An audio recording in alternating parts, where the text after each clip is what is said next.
Hello guys! Dito naman tayo. Ika 6 days ko na sa ospital. So, tinanggalan na ako ng dextrose. Kasi, medyo okay na ako. At totally okay na. Itong mga luggage ko kasi nandito yan sa ospital kasi dinala yan ng driver para pag dumating na yung papers ko, pag okay na lahat kasi diretso na ako ng airport. So, uuwi na ako ng Pilipinas.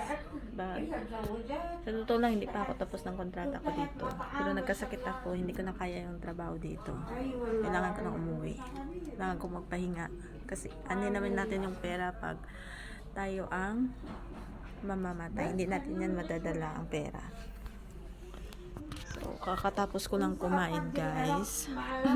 Niligpit na ng taga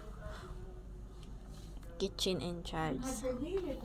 Tapos yung sa kabila ko, nandito yung pasyente dun sa kabila ko rin. Maingay, parang baliw siya eh.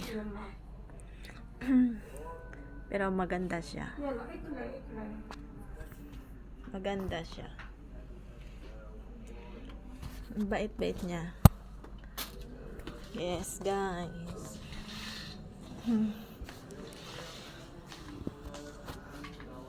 Mama, kalas it. Abdullah. Yalla. Gabi na. اليوم الشبيك يا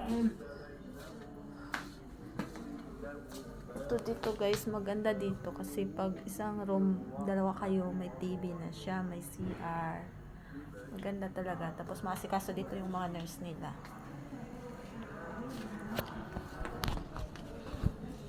Asikaso sila dito. Balik na tayo dito sa room ko. Ang room ko, tingnan nyo, cortina lang yung namin pagitan dalawa. Pero mas maganda. Safety dito. Ayan, nalagyan ng mga damit. Ito, pag may pera ka, mga gold, yan. Diyan mo ilalagay para safety. Kasi minsan din natin alam. Kung mapasok kasi cortina lang eh. Dami kasing naglilinis dito, guys. So, dito lang hanggang yung video ko kasi magpahinga na ako. Mamaya mas stress naman ako. Kailangan kong magpalakas kasi magta-travel ako. Baka hindi ko matuloy uwi pag masama naman pakiramdam ko. Thank you guys. Take care always.